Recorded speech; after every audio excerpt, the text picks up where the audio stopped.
Pagi itu tidak dimulai dengan drama. Alia berdiri di ruang tamu, melihat Rangga merapikan jaketnya sambil mengecek ponsel. Ia bilang penerbangannya pagi, transit sebentar, lalu langsung ke luar negeri. Kalimatnya terdengar rapi, seperti sudah dilatih. Alia mengangguk, mengambil kunci mobil. "Aku antar," katanya singkat. Rangga sempat menoleh, lalu tersenyum tipis, seolah itu tak perlu dibahas lagi. Di dalam mobil, Alia memperhatikan hal-hal kecil yang biasanya tak ia hitung. Tidak ada koper besar di bagasi. Hanya satu tas kerja hitam, ringan, tanpa tag bandara. Di pangkuan Rangga juga tak ada map perjalanan. Alia bertanya pelan, "Tiketnya di mana?" Rangga menjawab cepat, "Tiket semua sekarang." Tangannya tetap sibuk di ponsel, tak pernah menoleh. Lampu merah pertama membuat Alia makin sadar. Tidak ada obrolan tentang hotel, jadwal rapat, atau lamanya dinas. Biasanya Rangga suka bercerita. Kali ini, ia hanya memberi arahan jalan. "Lewat sini saja," katanya. Alia mengikuti, meski jalur itu bukan arah terminal utama. Ia menahan satu pertanyaan di ujung lidahnya. Mobil berhenti di pinggir jalan yang jauh dari keramaian bandara. Tidak ada papan keberangkatan. Tidak ada antrean koper. Rangga membuka pintu lebih dulu. "Sampai sini saja," ujarnya. Alia menoleh cepat. "Kenapa tidak sampai terminal?" Rangga tersenyum, singkat dan kaku. "Biar cepat. Aku sudah ditunggu." Alia turun sebentar, membuka bagasi, memastikan lagi. Tas itu diangkat Rangga dengan satu tangan. Terlalu ringan untuk perjalanan jauh. Ia berdiri, ragu. "Kamu yakin ini cukup?" tanyanya. Rangga mengangguk. "Ini cuma beberapa hari." Suaranya datar, tanpa keyakinan yang biasanya ia miliki. Sebelum pintu mobil ditutup, Alia menangkap satu detail terakhir. Tidak ada cetakan boarding pass, tidak ada stiker bagasi, bahkan tidak ada aroma bandara yang menempel. Rangga melangkah menjauh tanpa menoleh. Alia kembali ke kursi pengemudi. Tangannya gemetar di setir. Ia menyalakan mesin, lalu berhenti. Ada sesuatu yang tertinggal di pagi itu. Bukan barang, tapi kepastian. Mobil melaju perlahan meninggalkan lokasi itu. Alia tidak menangis. Ia hanya mengulang satu kalimat dalam kepalanya, singkat dan dingin. Perjalanan sejauh itu tak pernah dimulai seperti ini. Hari pertama setelah kepergian itu berjalan lambat. Alia tetap menjalani rutinitas pagi, membersihkan rumah, menyiapkan makan siang yang tak akan dimakan siapapun. Ponselnya diletakkan di meja, sengaja dijauhkan. Ia menunggu kabar. Setidaknya satu pesan yang menandai perjalanan jauh itu benar-benar dimulai. Menjelang siang, layar ponsel menyala. Bukan dari Rangga.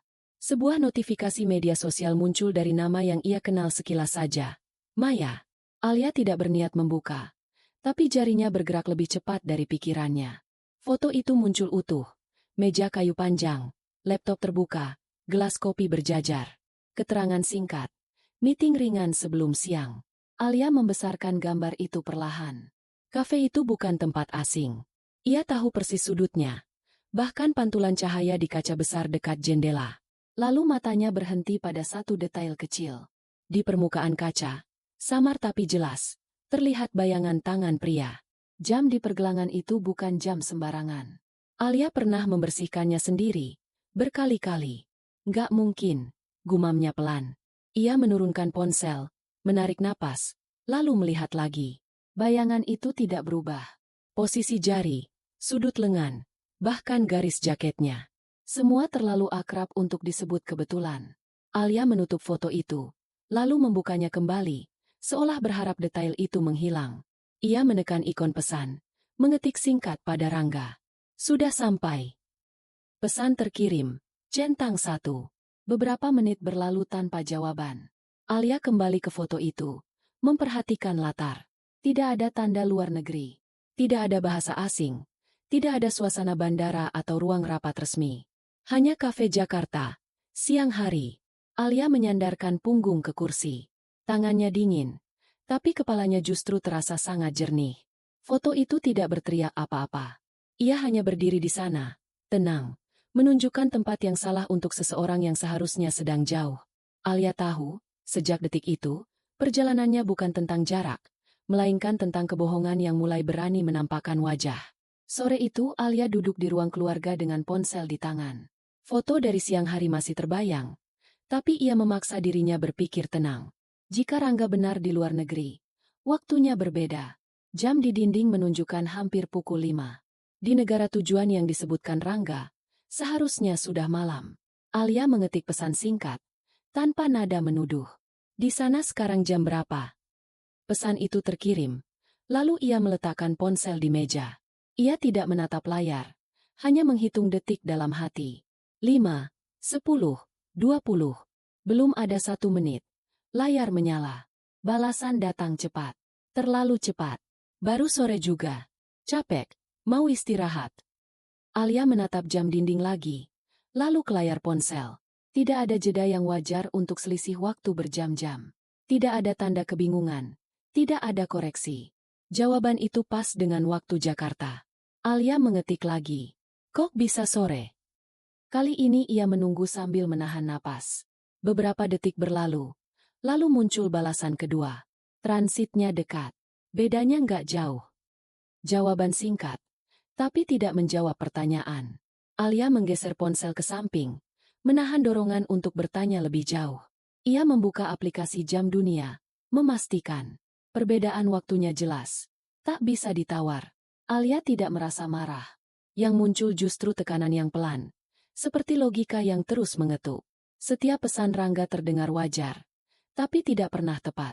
Alia menatap ponsel yang kini sunyi. Tidak ada pesan lanjutan.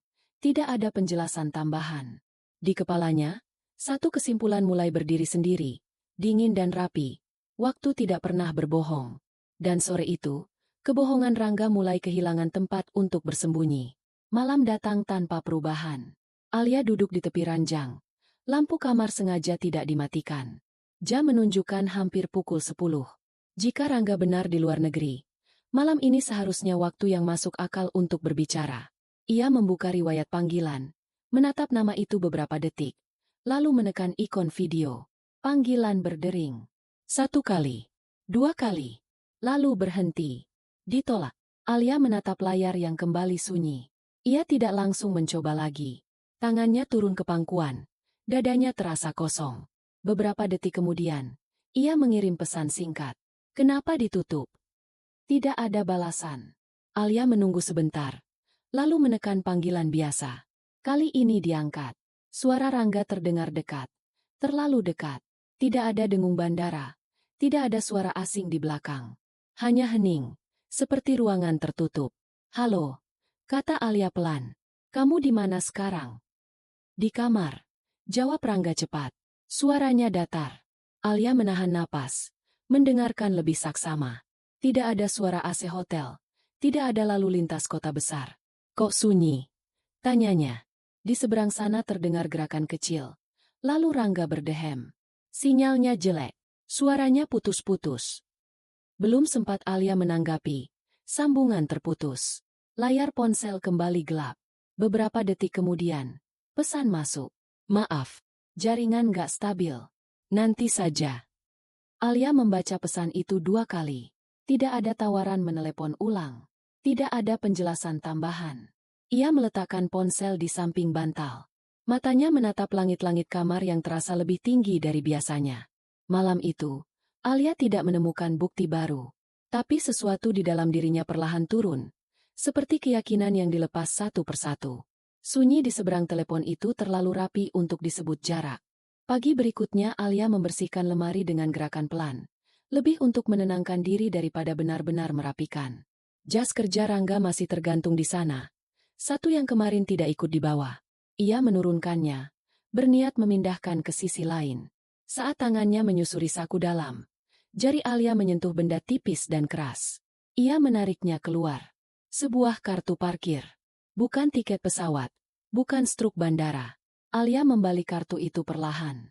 Nama mall di Jakarta tercetak jelas. Tanggalnya hari ini.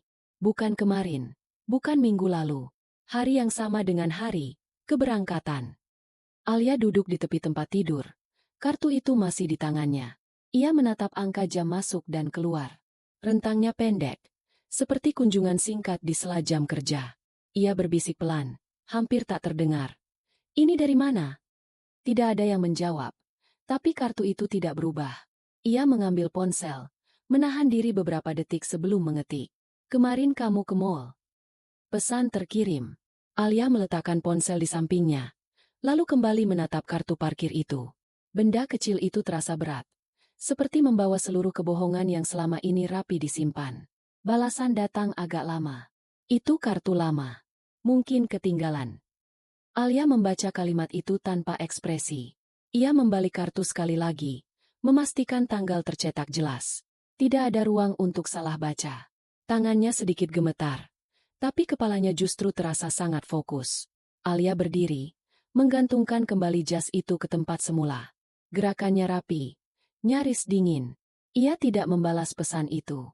Tidak ada gunanya berdebat tentang tanggal yang sudah tercetak hitam di atas putih. Di rumah sendiri, jejak itu terlalu dekat untuk diabaikan. Alia menyadari satu hal sederhana yang menegangkan. Kebohongan itu tidak dibangun jauh-jauh.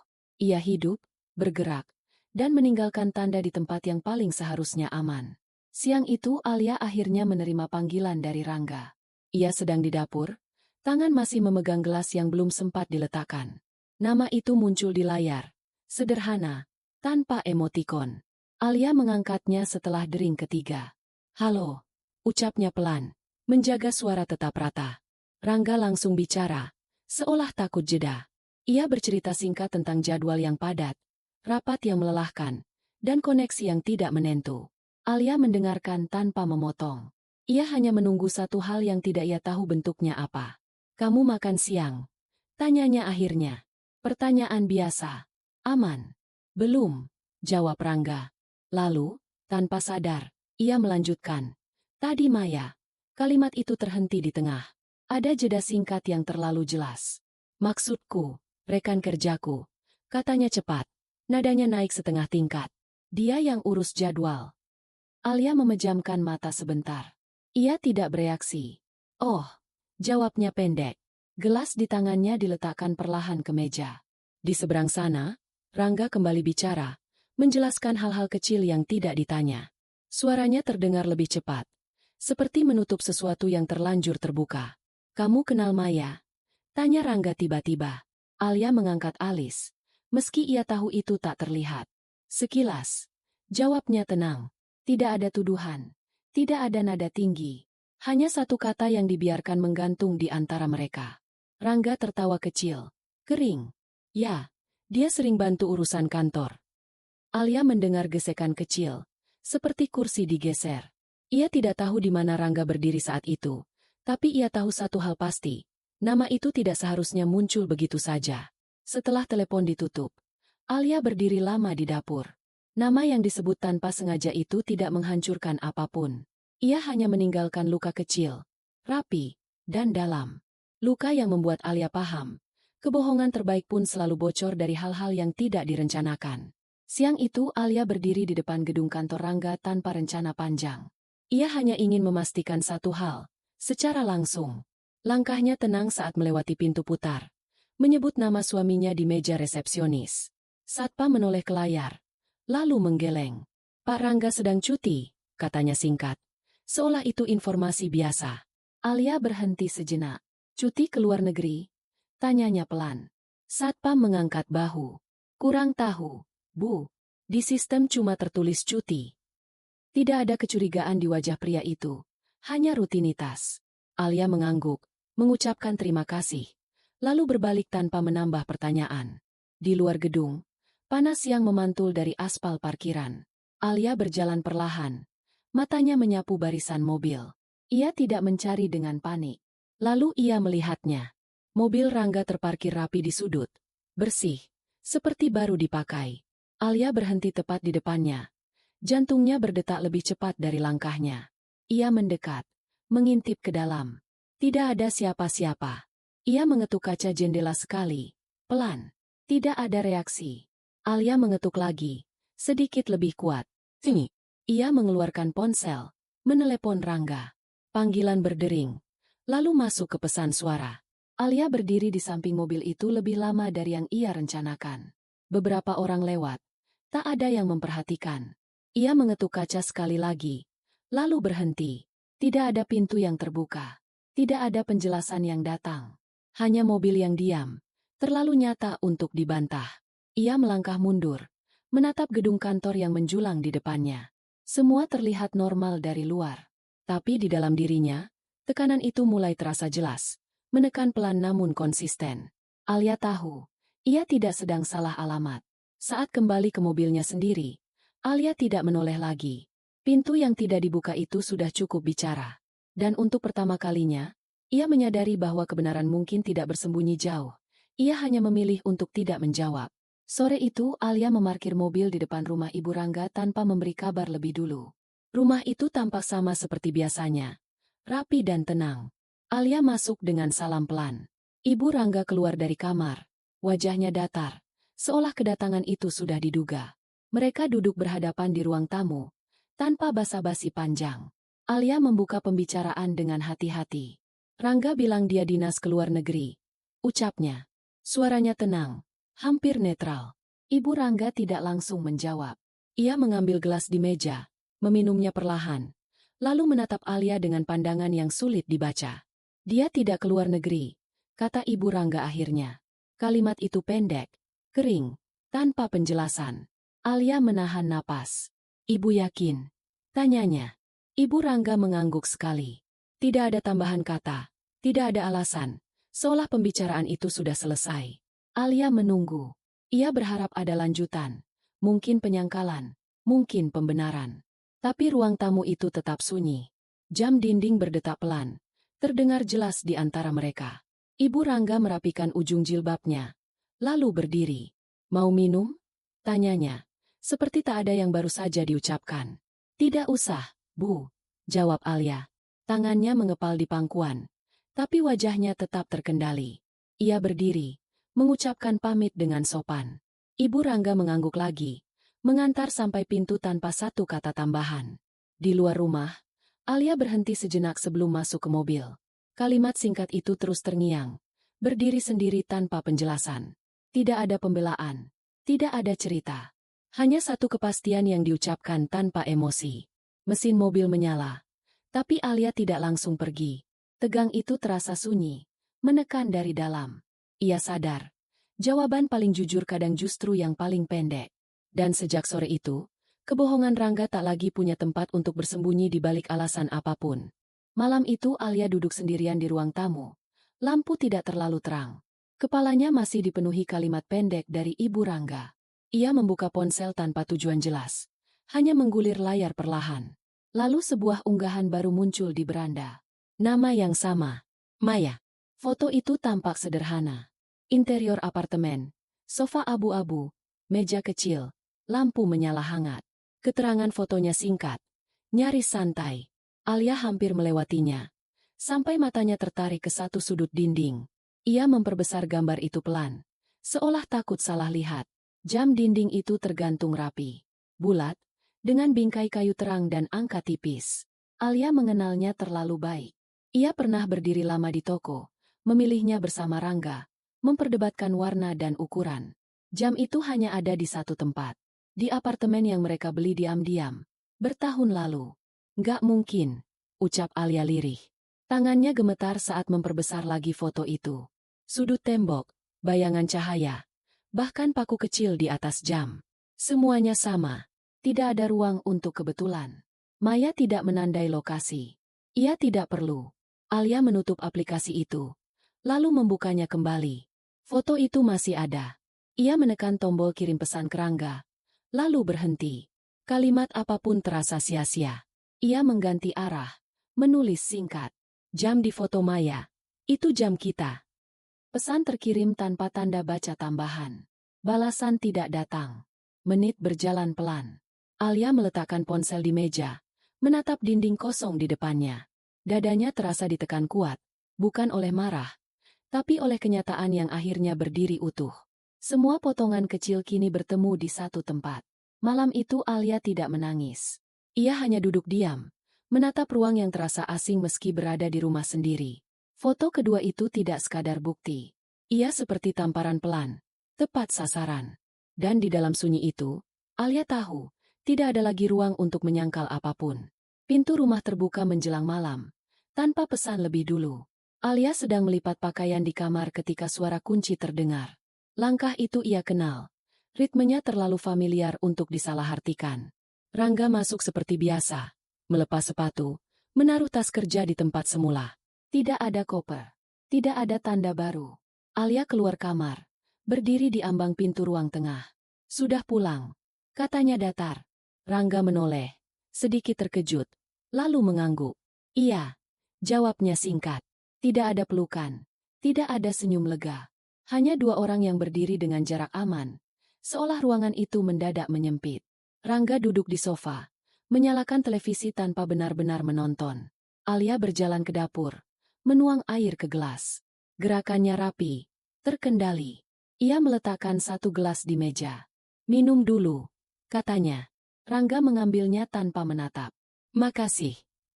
Tidak ada pertanyaan tentang perjalanan. Tidak ada cerita tentang rapat atau hotel. Alia duduk di kursi seberang, menatap wajah yang sama, tapi terasa berbeda. Ia melihat detail kecil yang biasanya luput, jaket yang tidak kusut, sepatu yang terlalu bersih untuk perjalanan jauh. Rangga menghindari tatapannya, fokus pada layar yang terus berganti gambar. Kamu capek? Tanya Alia akhirnya. Suaranya tenang, nyaris netral. Rangga mengangguk. Lumayan. Jawaban itu berhenti di sana. Tidak ada lanjutan. Tidak ada usaha mendekat. Hening kembali mengisi ruang di antara mereka. Alia berdiri lebih dulu. Aku mau mandi, katanya. Rangga mengangguk lagi. Tatapan mereka sempat bertemu sepersekian detik. Lalu terlepas. Tidak ada kemarahan di sana. Hanya jarak yang tiba-tiba terasa permanen. Di kamar mandi, air mengalir lama. Alia membiarkannya, bukan untuk membersihkan diri, tapi untuk menunda apapun yang mungkin terjadi setelah ini. Pertemuan itu berlalu tanpa konfrontasi, tanpa suara keras. Namun di balik kesunyian itu, sesuatu sudah bergeser, dan tak ada satupun dari mereka yang berusaha mengembalikannya. Makan malam itu berlangsung tanpa banyak suara. Alia menyusun piring di meja, menaruh sendok dengan rapi. Rangga duduk di seberang, menunduk, fokus pada ponsel yang tak benar-benar ia lihat. Lampu ruang makan menyala terang, cukup untuk memperlihatkan jarak di antara mereka. Alia duduk, mulai makan dengan gerakan pelan. Beberapa suap berlalu dalam diam. Ia mengangkat wajah, menatap Rangga sebentar, lalu kembali ke piringnya. Perjalanannya capek, tanyanya ringan. Rangga mengangguk. Lumayan, jawabnya singkat, seperti kemarin. Alia berhenti mengunyah. Nada suaranya tetap tenang saat ia bertanya, seolah menanyakan hal sepele. Kamu bawa oleh-oleh apa dari luar negeri? Pertanyaan itu meluncur pelan, tanpa tekanan. Sendok Alia diletakkan kembali ke piring, bunyinya nyaris tak terdengar. Rangga membeku. Tangannya yang memegang sendok berhenti di udara. Detik berjalan lebih lama dari seharusnya. Ia menelan ludah, menatap meja, lalu mengangkat bahu. Belum sempat beli, katanya akhirnya. Suaranya terdengar dipaksakan, seperti mencari pintu keluar yang tak ada. Alia mengangguk kecil. Oh, ucapnya pendek. Ia tidak tersenyum, tidak pula menunjukkan kekecewaan. Hanya satu kata yang dibiarkan menggantung. Rangga kembali makan, tapi gerakannya berubah kaku. Ia tidak lagi menatap piringnya dengan tenang. Beberapa detik kemudian, Rangga menambahkan, rapatnya padat. Kalimat itu datang terlambat, seperti tempelan. Alia tidak menanggapi. Ia menyuap lagi, lalu meletakkan sendok. Aku sudah kenyang, katanya. Padahal piringnya masih setengah penuh. Alia berdiri dan membawa piring ke dapur. Dari sana, ia bisa mendengar kursi Rangga bergeser pelan.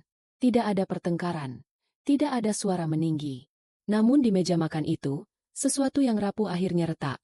Bukan karena pertanyaan besar, melainkan karena jeda yang terlalu lama untuk sebuah kebohongan kecil. Malam turun perlahan.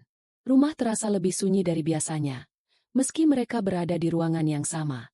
Alia keluar dari kamar membawa sesuatu kecil di telapak tangannya. Rangga duduk di sofa. Televisi menyala tanpa suara. Ia menoleh saat Alia berdiri di depannya. Aku mau kasih sesuatu, kata Alia pelan. Tangannya terbuka. Sebuah kunci rumah tergeletak di sana. Mengilap, masih dengan gantungan sederhana. Rangga mengerutkan kening. Itu apa? Tanyanya. Alia tidak langsung menjawab. Ia hanya menggeser kunci itu lebih dekat. Kunci cadangan, ujarnya akhirnya. Yang seharusnya kamu punya. Nada suaranya datar. Tidak menuduh. Rangga mengambil kunci itu. Membaliknya. Lalu berhenti. Ada jeda aneh di wajahnya. Seperti orang yang memegang benda asing. Ini, bukan kunciku, katanya pelan. Alia mengangguk. Memang bukan, jawabnya tenang. Karena kunci ini tidak pernah ada di tasmu. Tidak pernah kamu simpan. Aku sengaja menggantinya 2 hari lalu. Ia berhenti sejenak. Aku ingin tahu, apakah kamu sadar? Rangga menatap kunci itu lebih lama dari yang perlu. Tangannya mengepal, lalu mengendur. Kenapa kamu? Kalimatnya terhenti.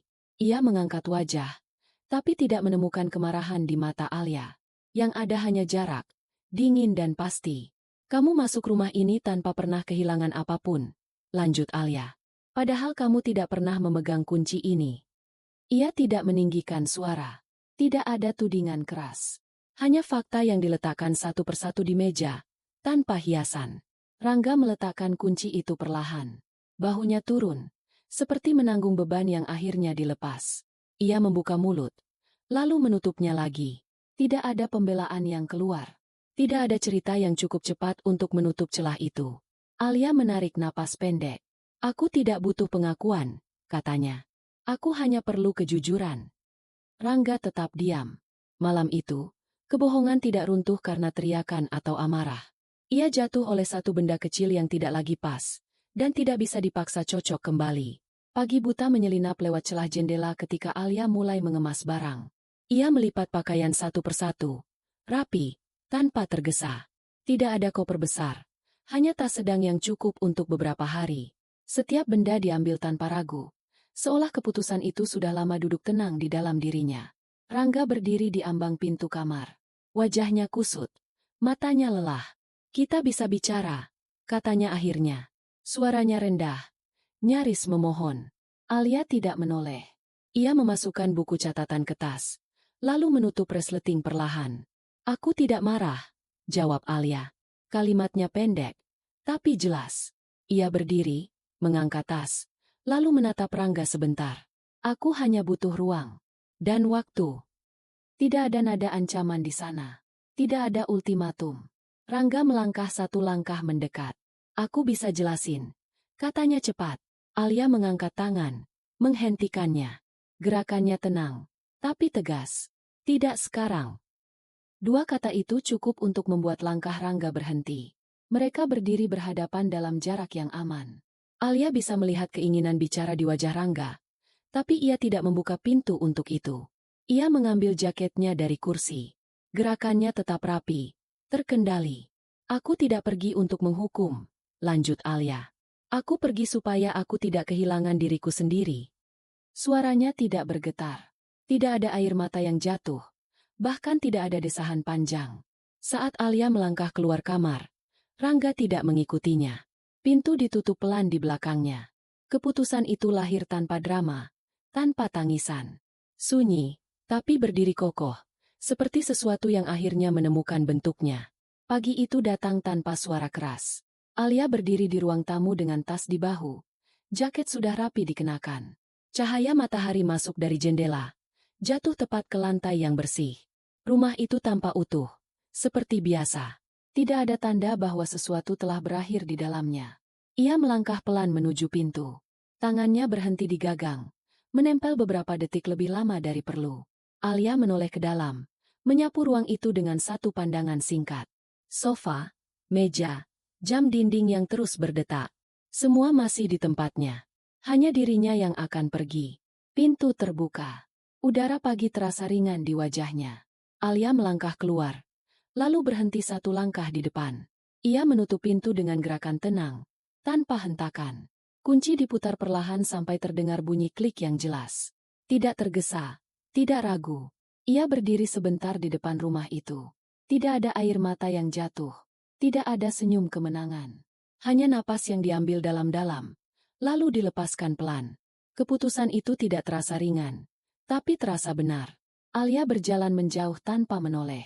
Rumah itu tetap berdiri di belakangnya. Diam, menyimpan semua yang pernah ada. Tidak ada yang runtuh pagi itu.